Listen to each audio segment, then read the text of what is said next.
dan dirubah oleh Nabi dengan hadis-hadis yang ma'ruf, mangkana indahu bin au bintan farabahuma ahsanu tarbiyah hijabun minan nar. Barang siapa yang mendidik dari perempuan-perempuan yang dia miliki, tidak dibunuh, dibiarkan hidup dan dididik, diberi makan, menjadi besar, menjadi perempuan solehah, maka dia akan menjadikan hijab dari api neraka.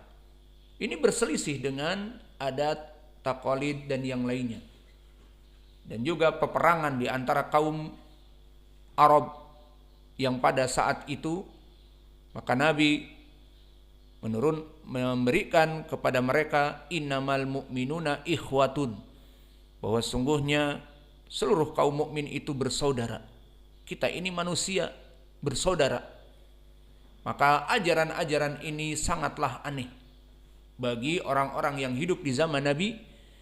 Ini tidak menjadi masalah. Bada al-islamu ghoriba. Islam dianggap aneh oleh orang-orang kafir musyrik, tidak masalah.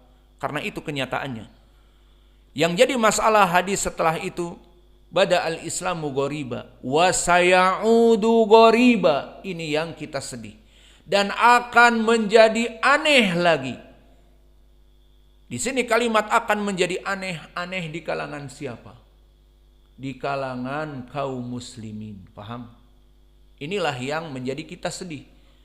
Kalau tadi aneh di kalangan orang-orang kufar Quraisy dari kelompok jahiliyah, namun sekarang miskin, Islam itu menjadi aneh di kalangan notabene umat Nabi Muhammad yang satu, yang Al-Quran dan Sunnah pendalilan mereka sama.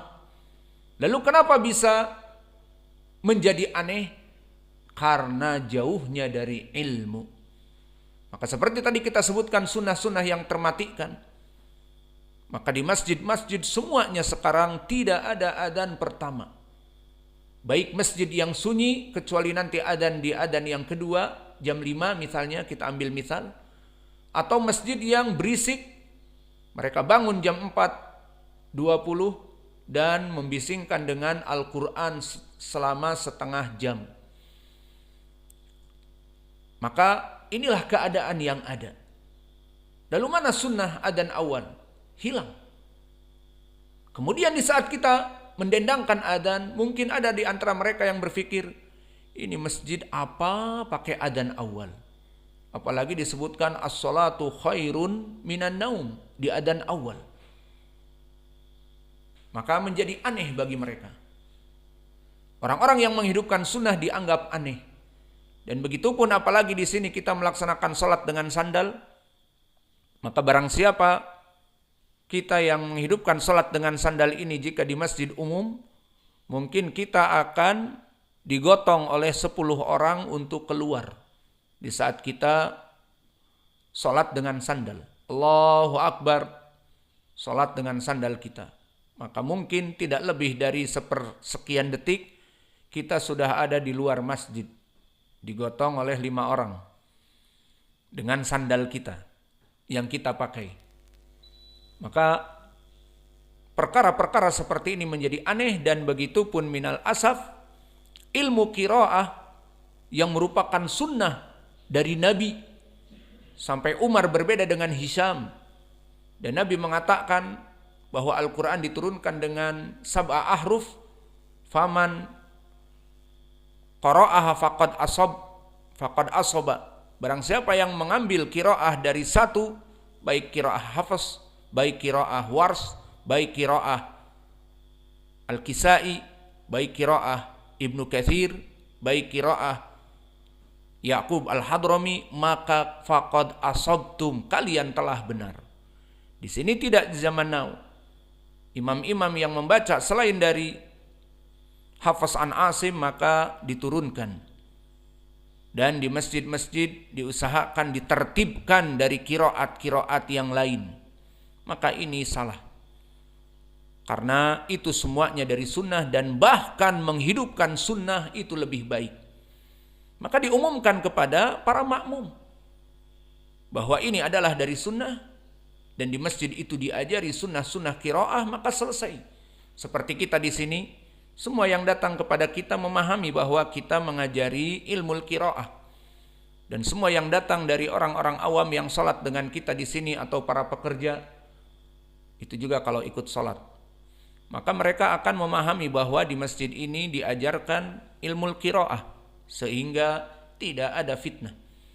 Maka inilah gambaran bagaimana sunnah-sunnah termatikan dikarenakan kebodohan yang merata. Sehingga di masjid jika diadakan qiraah al-asr, maka orang akan aneh mendengarnya dan akan menjadi bahan perbincangan. Dan begitu pun dari hadis yang sahih diriwayatkan oleh Imam Ahmad dari Ubay ibni Ka'ab. Di dalam hadis ini yang disahihkan oleh Syekh kami Muqbil Al-Wadi'i, berkata Nabi kepada Ubay, "Ya Ubay, inni ukri'tul Qur'ana," maka aku sekarang telah dibacakan kepadaku Al-Qur'an. Maka di saat datang Jibril, diriwayat datang Jibril bersama malaikat yang lain menurunkan wahyu. Maka kebetulan dia bersama Ubay. Maka Ubay dari sesepuh para sahabat yang dijadikan amanah oleh Nabi sebagai pentasmi Al-Quran Nabi. Dan dia menghafal Al-Quran dan ditazkiyah oleh Nabi, "Faqra'ul Quran ala arba'ah," bacalah Al-Quran, direkomendasikan dari 4 qurra, di antaranya Ubay ibnu Ka'ab. Maka di saat turun wahyu, datang malaikat, kebetulan Ubay bersama Nabi. Dan dikatakan oleh Nabi, "Ya Ubay, wahai Ubay, ini ukri'tul Qur'an," bahwa sekarang aku diturunkan kepadaku oleh para malaikat Al-Quran. Fakilali, maka dikatakan kepadaku, para malaikat itu diantaranya Jibril, ala harf, maka dikatakan kepadaku, kata Ubay, ala harfin au harfain, faqalal malaku alladhi ma'i qul ala harfain.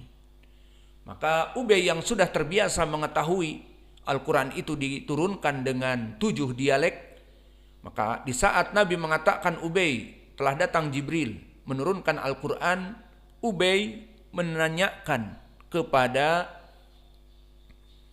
Nabi Muhammad, ala harfin au harfain, maka diturunkan 1 dialek atau 2 dialek. Maka berkata malaikat yang menurunkan Al-Quran kepada Nabi, "Qul," katakanlah wahai Muhammad kepada Ubay, ala harfain, maka telah masuk kepada 2 qiraah. Maka qultu, kata Nabi Muhammad, aku katakan ala harfain, 2 qiraah.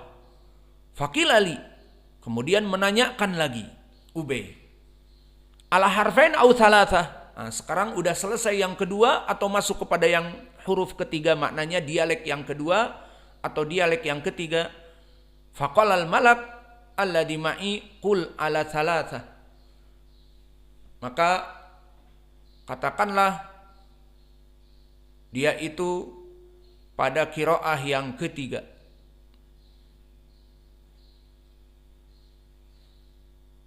Maka dia adalah pada qiraah yang ketiga. Qultu ala thalatha. Maka kata Nabi, aku katakan kepada Ubay, kata malaikat, pada qiraah yang ketiga, maka pada qiraah yang ketiga.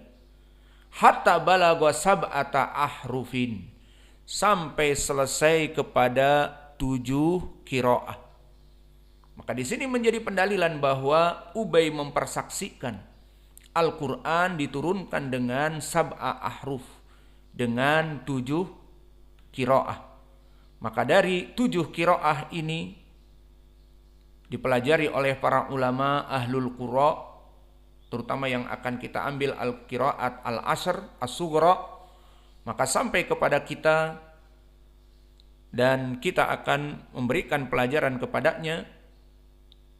Maka wallahu a'lam bagaimana ya ikhwah, apakah sistem yang kita akan berikan karena ini qiraah asyrah banyak, apakah butuh dengan tafsirnya, atau cukup dengan qiraahnya saja? Bagaimana kita fokus? Saya takutnya masuk kepada tafsir, nanti tafsir masuk kepada ma'ruf. Qala Qatadah wa Qatadah sanaduhu ma'ruf. Hadatsana Bishr an Yazid an Sa'id an Qatadah. Untuk ucapan ini nanti datang dari Mujahid, dan Mujahid ma'ruf dari jalan-jalan yang ma'ruf. Dan nanti datang asar dari Ibnu Abbas yang ma'ruf dari silsilah al-Aufiyin ataupun dari Ali an Ibnu Abbas, diterangkan sanadnya. Saya takutnya nanti fawaid dari qiraahnya malah hilang. Jadi bagaimana, terserah antum.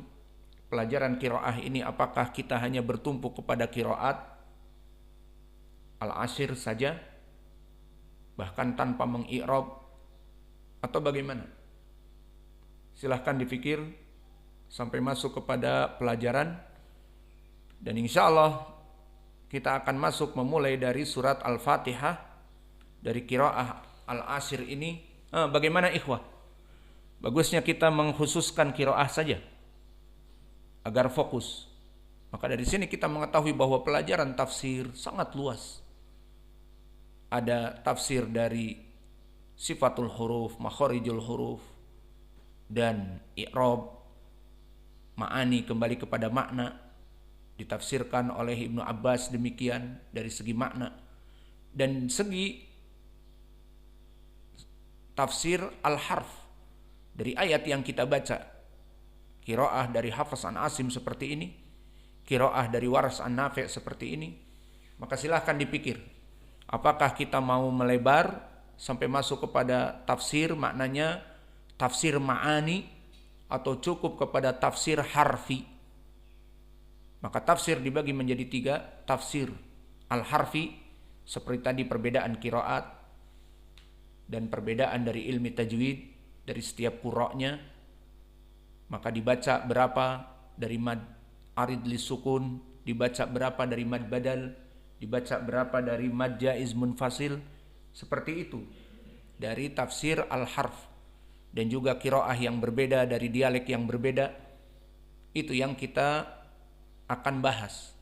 Adapun tafsir yang kedua, tafsir ma'ani, itu nanti akan kembali kepada sanad. Apa kata Ibnu Abbas dengan sanad yang sahih pada ucapan Allah, misalnya siratal mustaqim. Maka ikhtilaf pada ucapan siratal mustaqim menjadi ikhtilaf yang banyak. Mujahid berkata demikian, Ibnu Abbas berkata demikian misalnya. Ini tafsir ma'ani. Dan lebih luas lagi tafsir al-ahkam. Maknanya dari ayat ini diambil istimbat bahwa misalnya Ar-Rahman Ar-Rahim. Dari sini faidahnya adalah Allah mempunyai sifat Ar-Rahman dan Ar-Rahim. Bahwa dua ini dari nama Allah Jalla wa'ala yang berhubungan dengan sifatnya Maha Pengasih dan Maha Penyayang. Misalnya seperti itu. Maka ini istimbat dari ahkam dan akidah. Maka bagaimana ikhwah? Kita cukupkan dengan qiraah, maksudnya tafsir dari al-harf. Karena di sini poinnya kita akan membahas tentang ikhtilaf dari lafaz-lafaz yang ada. Adapun dari segi tafsir, dari segi ahkam, pengambilan hukum, maka di sini akan menjadi panjang. Namun jika dikhususkan hanya qiraat saja, khusus misalnya sekarang juz amma selesai, maka perbedaan wal asr demikian. Perbedaan dari ayat Al-Kafirun, surat Al-Kafirun demikian. Kita pahami tanpa masuk kepada tafsir yang panjang. Fahimtum? Itu cukup. Berarti kalau begitu itu pun sudah ilmu yang luas. Ilmu dari qiraat pun sudah ilmu yang luas. Maka mungkin kita cukupkan pelajaran kita di sini. Wa naktafi ila huna wa jazakumullahu khaira wa barakallahu fi ilmikum.